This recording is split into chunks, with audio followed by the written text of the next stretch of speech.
Our final pitch comes from Alan Houston, Director of Academic Strategy Initiatives at the University of California, San Diego. And this pitch is entitled Engage Learning Tools. True story. My daughter quit high school after the 10th grade. My wife and I worried a lot. But outside the confines of the traditional classroom, my daughter continued to learn. She worked at Starbucks and became a skilled team member. She volunteered in shelters for the victims of domestic violence and developed an uncanny ability to work with people suffering vulnerability and loss. At community college, she became a tutor in mathematics. Having struggled herself, she was gifted at teaching others. And when she transferred to a four-year institution, she was trained and licensed to operate an on-campus nuclear reactor. She earned no credit, and she received no pay, but she learned a tremendous amount of science and engineering. None of these activities appear on an academic transcript. At most institutions, they would not even be part of Kelsey's record, despite the fact that they were essential to her growth and development. Experiential learning is especially important to students who are academically at risk.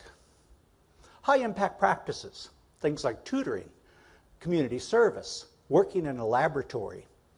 Research demonstrates that these things improve students' GPAs, deepen their academic engagement, and make it more likely that they'll graduate. But unfortunately, universities are not taking full advantage of this fact. First-generation students are far less likely to participate in high-impact practices. Low-income students and adult learners lament that competing demands, such as work and family, make it extremely difficult to find appropriate co-curricular activities. At UC San Diego, we've launched a suite of engaged learning tools to help every student take full advantage of experiential learning opportunities.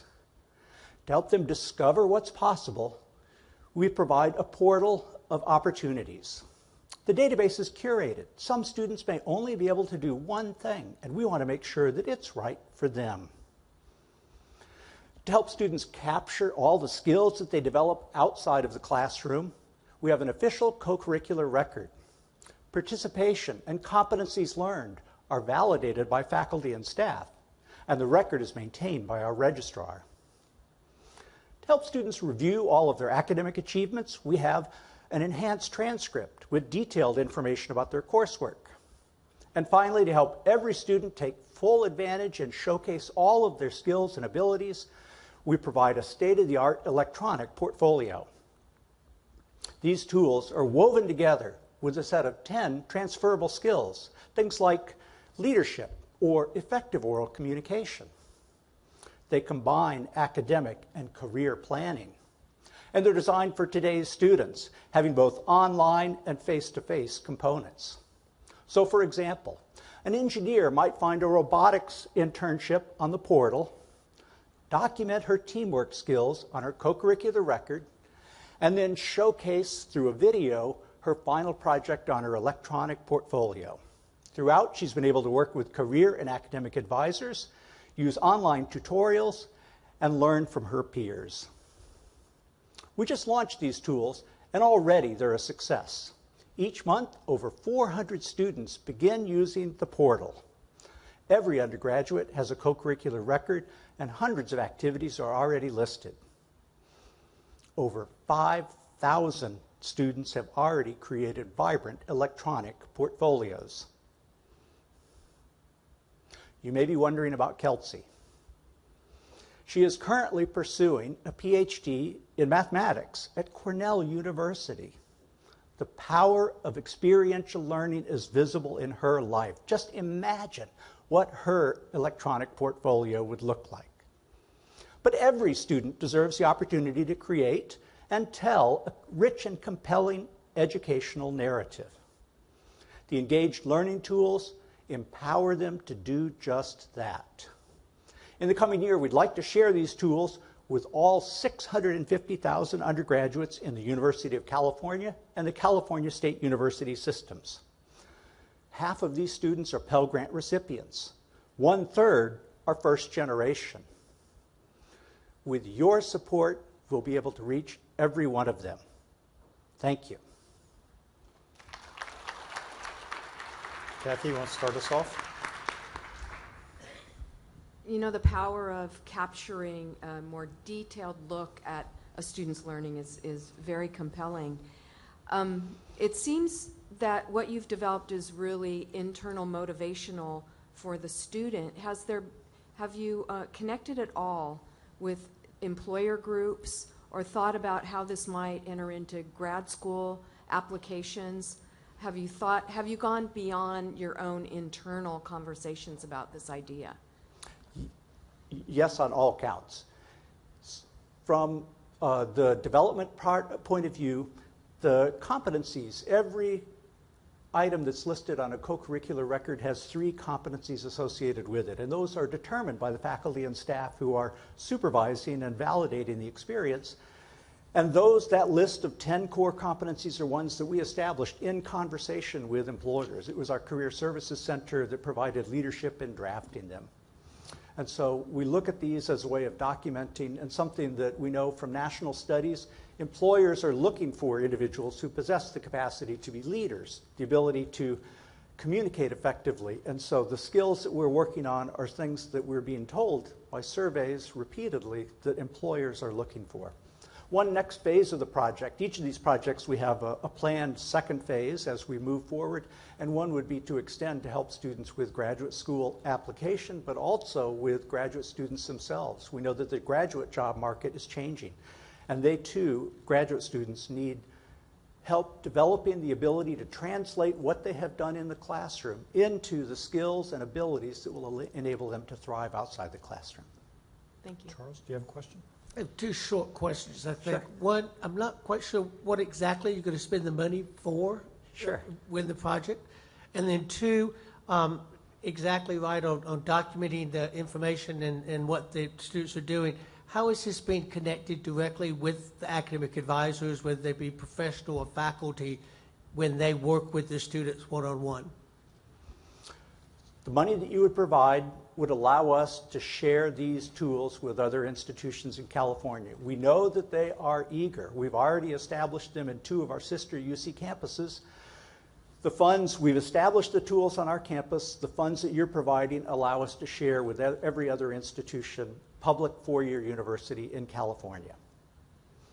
The development of the tools was itself collaborative, and academic and career advisors, alumni officers, our registrar, across campus, almost every unit played a role in the development of the tools. When advisors sit down with a student, the vision is they have a dashboard where they're able to call up the co-curricular record alongside the academic record and the degree map, which will include recommended co-curricular activities. And at that point, the academic advisor is able to do more than just academic advising, but instead blend together thinking about Alan, what the students we need to study in shorten classes. your answers so that Sure. all the panelists get a chance to ask questions. Nicole? I'm interested in knowing how you've been evaluating the success of the approach that you've already taken and how you're looking at those metrics as you're thinking about scale to other institutions. Our initial measure of success is student adoption. And we've just launched the tools this year. We're looking for 100% participation as students move through the university. So we're teaching them in their first year experience course as they first arrive on campus, and that they have this toolkit and they'll use it throughout their 4 years. Okay. One thing that becomes available is a full data set on what students are actually doing. So we'll be able to understand in a detailed way how the co-curricular activities correlate with their academic achievements. Tom? How are you marketing this to students? Again, first step is through the first year experience. It's a course that we provide, a 2-credit course to students, help them make the transition from high school to college. And so one chief vehicle is as an introduction through that particular course. Okay. Are students developing these on their own, or are they working with their instructor or their academic advisor to help build these portfolios? Portfolios, they work with advisors, they work on their own. Today's students are extraordinarily gifted in curating their own identities, but they don't always know how to pull together the pieces and how to translate their experiences. So what we try and do through online tools and through conversation is help them identify the value of each of the experiences that they've got, and then how to put it in its most impactful form. It will be revised over time. Oops. Breaking news. Breaking news. Could any combo of these activities be enough to award certificates to speak directly and maybe more clearly to potential employers? So could you create new credentials out of these demonstrated capabilities in the portfolios? Yes, you could create credentials, and it's envisioned so the co-curricular record allows the recording of partial and complete fulfillment of a particular skill or aptitude, and certificates are included within it. So we have certificates on campus that will be included. Then related to that, have you looked at badges and other sorts of alternative credentials? So the alternative credentials really points to the next generation, and one of the changes that we hope will happen in higher education in the coming years, and that we've played a leadership role in, the Lumina Foundation has played a role in this, is developing an integrated and standardized set of criteria so that you can align badges and certificates alongside co-curricular records. Okay, and then another question that they're hot and coming in fast. How do you verify these co-curricular activities within your system? Everything that's on the co-curricular record has to be verified by a faculty member or a staff member. They have to certify the student actually completed the activity, and they help determine which particular competencies the student mastered. Terrific. Let's congratulate Alan and Kelsey. Thank you very much. Thank you.